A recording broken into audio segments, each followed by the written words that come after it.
190 horsepower on tap. I mean, when you crank the throttle, you got 150 horsepower right there. It's just, they're hard to ride.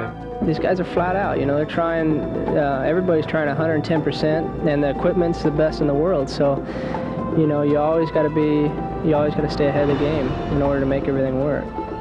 Guys all the time are pushing. They're on the edge all the time. We think if they're a second off a good lap time, they're taking it easy, but they're not. Even at that speed, it's very, very difficult to control these machines.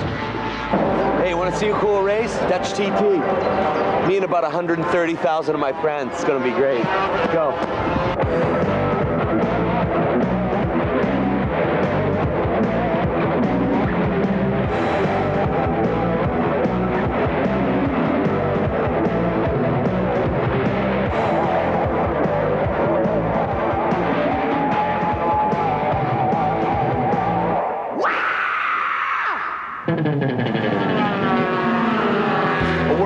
Road race hasn't been on the shores of America since 1994, so we came here to Europe.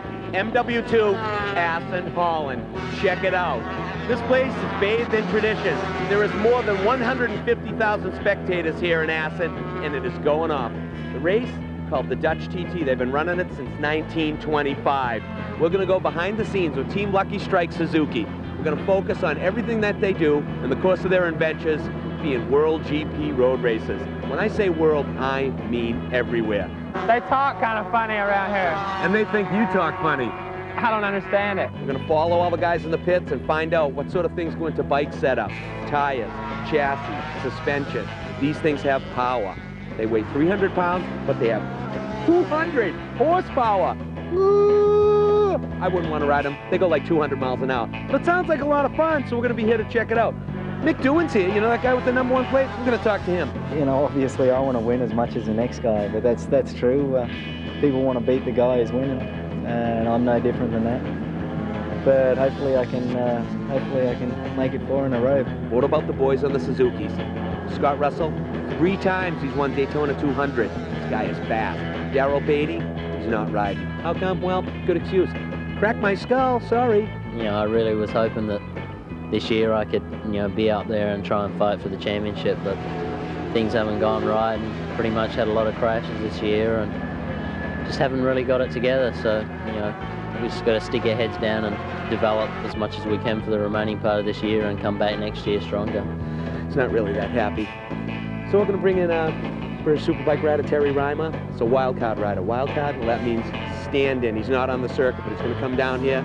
Going to have to work pretty hard to try and get a full-time GP ride, if that's what he wants. But you know what he wants to do? He wants to win and bring the Suzuki up on the podium. A lot of questions. I'm going to ask them all. I'm in a foreign country. I have to learn some foreign languages, talk to some girls. Don't daydream. You were looking at those men over there. You're supposed to look and go. We're going to give it a shot here. MW2 in Europe. JB and the boys. Hook with us later. MW2 is brought to you by Honda Motorcycles, the leader in on- and off-road fun. Honda, come ride with us. And by Suzuki. See your dealer during Suzuki Fest Summer and check out great deals, great financing, and free accessories.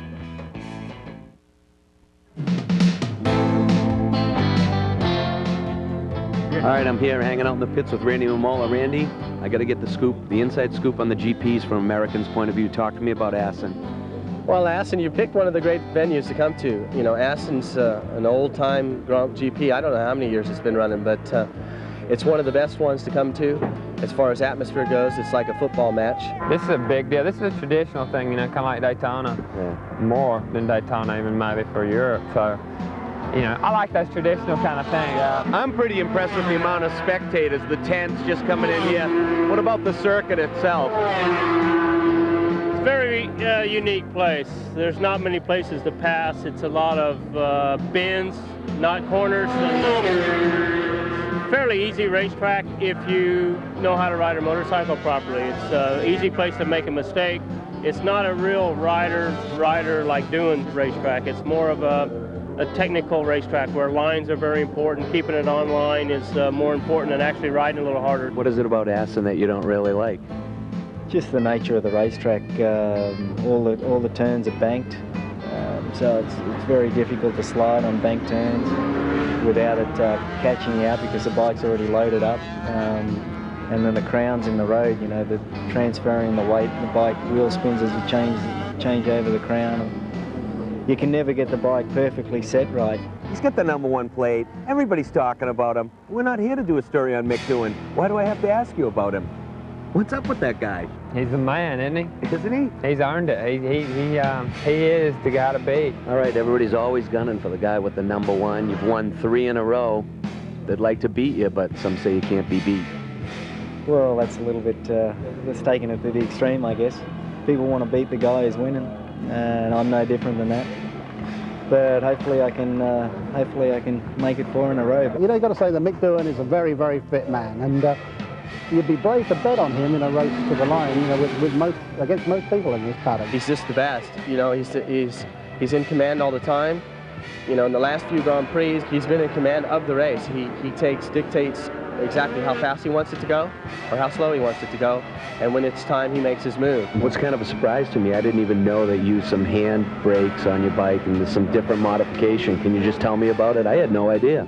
Well, basically, my ankle is fused in a 90-degree position from a previous accident of a broken leg.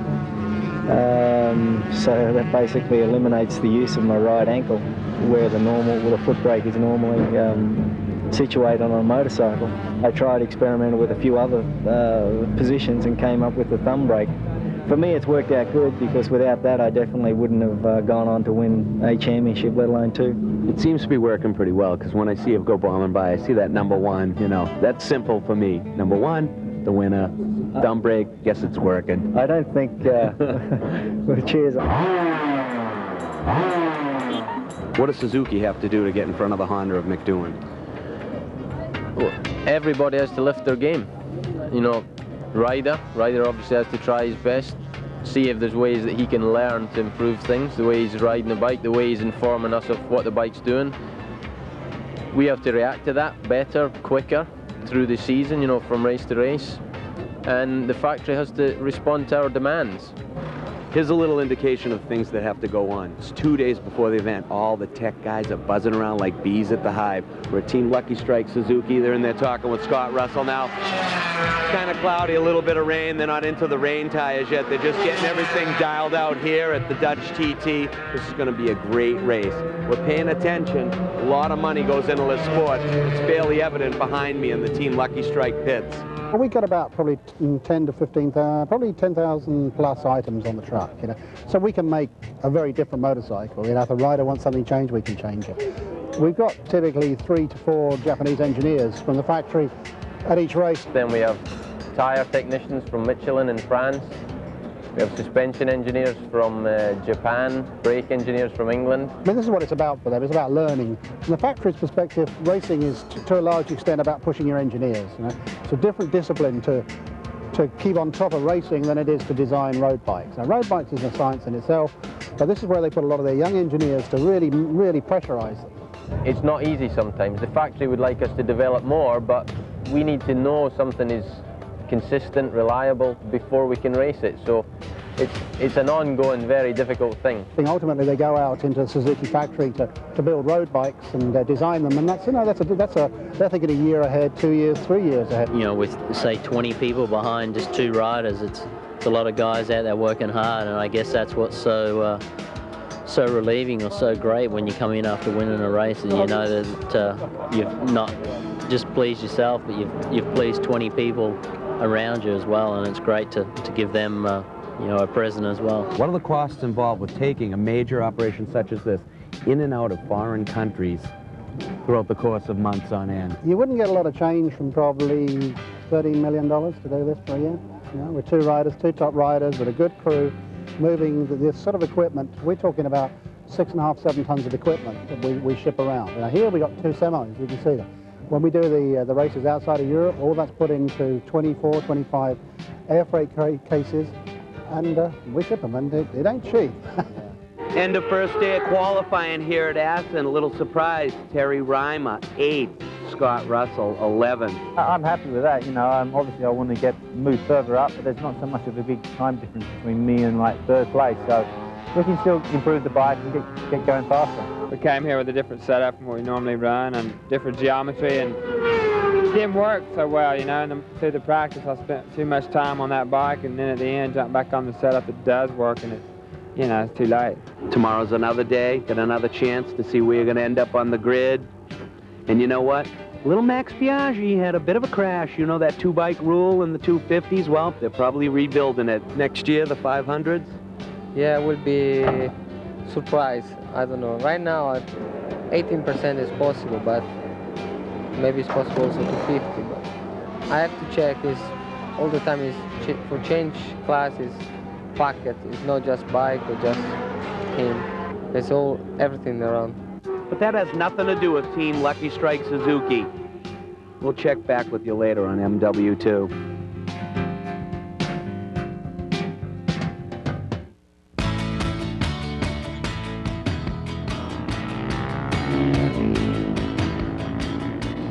You never know what's going to go on at the Dutch Motorcycle Grand Prix. It's just a little bit of the flavor of Assen, internationally known as the Dutch TT. Check out all these old school bikes. Not everybody can ride a 500cc GP bike. Look at all this stuff. Ancient, loud, having a lot of fun. Old school bikes. Matchless, Ducatis. We've just seen an Osa over there, an Osa road racing bike. They're good fun to ride at these sort of meetings. It means we can ride these old bikes at proper circuits with good facilities, and we get to see the superstars of today as well. Okay, here's a little indication of how intense the pressure is here to win at Assen. It's the third time Scott Russell's been in for pitting. They download the computer, the tire warmers on, one rider, two bikes, 5 technicians, lots of money, the big fat wallet of Team Lucky Strike Suzuki. Big pressure, lots of media coverage. It's a European adventure with a massive crowd and a festive atmosphere. And who's here? MW2. Pretty cool, huh? Okay, this GP circuit, man, you got it down. You've been here for about a year. What do you think? It's a circus, bro. Is it really? It is. It's crazy. It's fun. It's a lot of fun. What do you think of the bike? The bikes? Fabian style of fast. bike? I don't know, yeah, I mean, working on it, but it's not coming too easy. They're hard things to ride fast. They're not hard to ride, they're hard to ride fast. So, you know, every corner they're wanting to throw you off, so it's got your attention all the time. It's tough work, you know. The Superbike thing was easy compared to this. Huge amount of talent, you know. Scott, probably one of the most gifted riders I've ever seen, you know, so much natural talent. It's, he's just about, I think, ready to deliver his best now. Now, when you replaced Schwantz last year, did you feel like, you know, there's comparisons to him, you came in under his shadow, blah, blah, blah, all of that? Yeah, well, a little bit. It'd be hard not to, wouldn't it? It's just, you know, he's been here for 8 years, and those are some pretty big shoes to have to try to come in and fill, you know, really. And Kevin was one of the best riders ever, and try to come in here behind him was tough, you know, and tough enough without that even. I only really got to spend a few races with Kevin as a teammate last year, but he's a really good guy. He's a great personality, great for the sport. He's still probably one of the most liked guys in the paddocks. You know, he's still part of this team, really. He's been with it for so long that he knows there's a bit of Kevin in everything you touch on this team. And that's great. Is it weird or what? Like you said, it's a circus. You leave here and you go, who knows where? I'm just coming over here to Assen. I'm in Europe. I go, wow, this is kind of wild. You got to go everywhere. Everywhere. Spin that globe. Let's go racing there. It's strange, you know. It's good. This is a big deal. Look around the paddock, you know. I know. It's alive, you know, here. And it's alive with money. It's alive with money, and that's a bit of a problem sometimes, but that's okay. But it's fun, you know. I mean, I've got a pretty good life, I got to say, you know. I mean, the foreign stuff I can do without it, but that's life, you know, and that's where you got to go to make the big money, you know, come to Europe. And it's interesting, but I still miss home, you know. There's no place like home, and, you know, that's probably the downside for me, you know, is having to be in Europe all year and away from home. And give me a Georgia Pete. Yeah, you know, a lot of the Georgia girls are right on, you know. So, but the good side is, I get paid a lot of money to ride a motorcycle. Hey, what's wrong with that? But we're going racing tomorrow at the Dutch TT. Yes, you gotta just, you know, excuse me, Mr. Reimer. Excuse me, Mr. Doohan. Thank you. Oh, that podium block? I'll be taking that. What do you think? It's my spot, you It's know? pretty easy for me to say, but it's a lot of work. It's easy for me to say, but it's still a lot of work, you know? It's easy for everybody to say, but when that last lap comes around, you're supposed to be in front. It's not easy. I'll bless you. Ti do la mia benedizione. I give you my blessing. Thank you. Okay, unfortunately, qualifying really wasn't so good.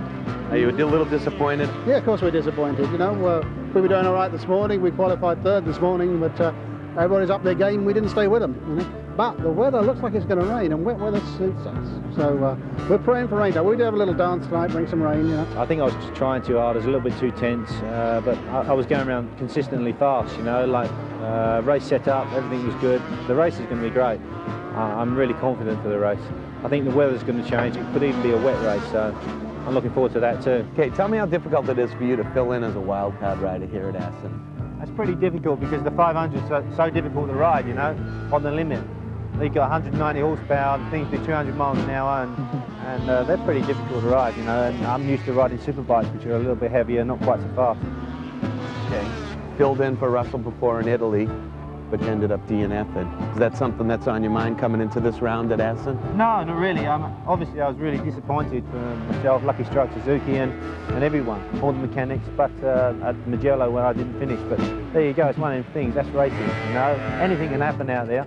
And I'm just looking forward to a really good result and finishing, you know, as high up as I possibly can, doing the best job I possibly can. As the cameraman almost gets struck by a moped.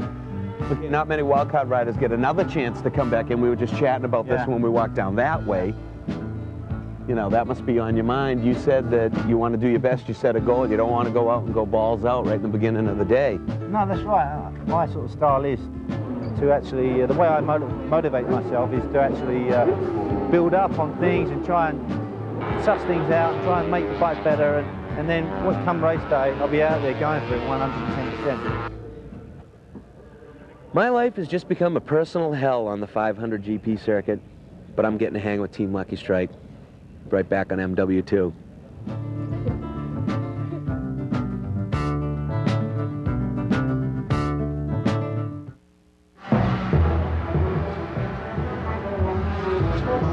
Okay, it's the beginning of the last 20-minute practice session. Rained all morning long. Skies haven't really cleared, but there's a lot of water on the track. They're out there with the rain tires. A lot of decisions have been made throughout the course of the week. Any decisions concerning bike setup? Run what you brung. Reimer qualified 12th, Russell qualified 15th. 20 minutes, we'll warm them up. We'll go and racing in a couple hours here at Assen. We wanted to go directly to the source, so we came right to Chris Carter, the veritable fountain of GP information since at least 1972, a long way back. Old man. How'd that sound? Pretty good. I am an old man and full of manure. Okay, well, spew for us for a moment about the GP season so far, sir. This season has been disappointing in some respects because we've had the injuries to Darrell Beattie, we've had the problems with poor old Scott Russell, my hero. Mick Doohan has been in sensational form. Alex Crevier, the Spaniard, has tried to give him a run for his money but not really managed to bring him down at all. How about Terry Reimer? Sitting in there now, jumping in, and he's in qualifying ahead of Russell. And of course, this is good news, strangely enough, for the Americans, because it will make the boy from Georgia sit up and take notice. Mr. Russell will not like the idea of Mr. Reimer, new boy in the team, merely the test rider, coming along and stealing his show. So I think here, the Reimer-Russell show might just create a spot of interest or two. And just to see how horrendously wrong I was, let's see Kevin Schwantz, a 500 world champion in his day, and 3 times a winner here for the story of the 1996 Dutch TT. Thanks, Chris. The Dutch TT is one of my favorite Grand Prix. Let me tell you a little bit about how the race went today. Alex Crevier utilized his pole position start to jump out to the early lead. Unfortunately, Frederick Protat, who started 20th on the grid, began his first lap by tasting the fine Holland soil. Number 7, Alex Burrows, and series point leader Mick Doohan moved past the Spaniard to battle for the top spot. Burrows became the first Brazilian to hold the points lead earlier in the year, but has struggled mightily since a crash in round 3 in Japan. He looks sharp today after qualifying ninth, retaking the lead from the defending two-time champ and winner of the last 3 Grand Prix. American number 11, Scott Russell, qualified poorly at 15th, but was up to 5th behind Loris Capirossi and ahead of his temporary teammate Terry Reimer by lap 4. By the time the rains halted the race on lap 10, Doohan held a 0.3 of a second lead over teammate Crivier, followed by Burrows, Capirossi, and Russell. Jerry Bernardo is down in the pits with Lucky Strike Suzuki's team manager Gary Taylor with the inside word on the delay. Hey, Scott Russell's in 5th place now. Reimer was in 6th, right on his butt. Yeah. What do you see for Team Lucky Strike Suzuki for the next part of the race? Well, they've got to build on that. They can do it. You know, it's what we said yesterday, that if they qualified higher up the grid, we'd have been better now. We'll be okay. Both these riders are very confident. They're very, very talented, and you know, they've got everything to go for. After 45 minutes, the race began on a time differential system based on the first leg's results. Russell got a solid start off the line and immediately began tagging Burrows for 3rd place. He'd make the pass stick by the finish line, but lost out on the podium due to the 3-second time differential between him and the Brazilian. Crivier needed a 0.4 of a second margin over Doohan to win, as they exchanged the lead numerous times on the last lap. Doohan makes the final pass stick to hold off Crivier one more time for this 4th straight victory. I could have got by him earlier, but I wanted to get back by him at the end in case I made a bit of a mistake and then he gets more than 3/10 on me, and then he would have won the race. So I thought if I get back by, at least if he comes back by, I'm still right with him, and I would have won the race. But as it worked out, I won the race on the racetrack, and that's the best way to do it. All right, Terry, you finished up 7th. We were just talking a minute ago about your run off the track. What happened? I went in turn 5 and a little bit too hot and lost the front. I got caught with a crosswind and run onto the grass, and it's pretty scary out there because the grass is soaking wet and it's real slick. But I managed to get back on the track. About 5 guys got past me, and then just had to try and catch up, you know. What was going through your mind when you get back on the track? Was it expletive deleted? And you know what that means. Yeah, I just was so annoyed with myself because I was in a really good position. I was up with the other top 500 guys, and I knew I could run them down around the corners and stuff, and the bike, Lucky Strike Suzuki, was working perfect. So I'm looking forward to the next race. MW2 has been brought to you by Honda Motorcycles, the leader in on and off-road fun. Honda, come ride with us. And by Suzuki. See your dealer during Suzuki Fest Summer and check out great deals, great financing, and free accessories. And it's crazy over here. I want to thank everybody on Team Lucky Strike, especially Scott Russell. He raced like you wouldn't believe, finished just outside the podium, finished up 4th. It's just frustrating, you know. We came from way back on the grid, and this Lucky Strike Suzuki really worked good. We finally, you know, like always, we seem to wait till race day to get it together, but you know, that's really the day that counts, and I'm pretty happy. I'm real happy with the way I rode, but you know, we needed to put it on the podium and we didn't get it there, so. You can almost taste the wood on that podium, huh? I was ready, man. I thought, man, I'm going to the box, and when I got here, he told me I was 4th, kind of let the wind out, but that's all right, you know, we'll get it next time. All right, thanks for having us, because we had a good time, seriously. I mean, we had tell the home viewers, did we have a lot of laps or what? We're loving it over here. It's good to see somebody from home that cares to come over and check it out. Yep, well, that's what we did, because we're MW2, and we get some plane tickets, came over and saw our boys. Proud of you. Like they say in the Jerky Boys, proud of you. We're out of here now. This is MW2, Jerry Bernardo, in Europe, at Assen TT, the greatest race ever!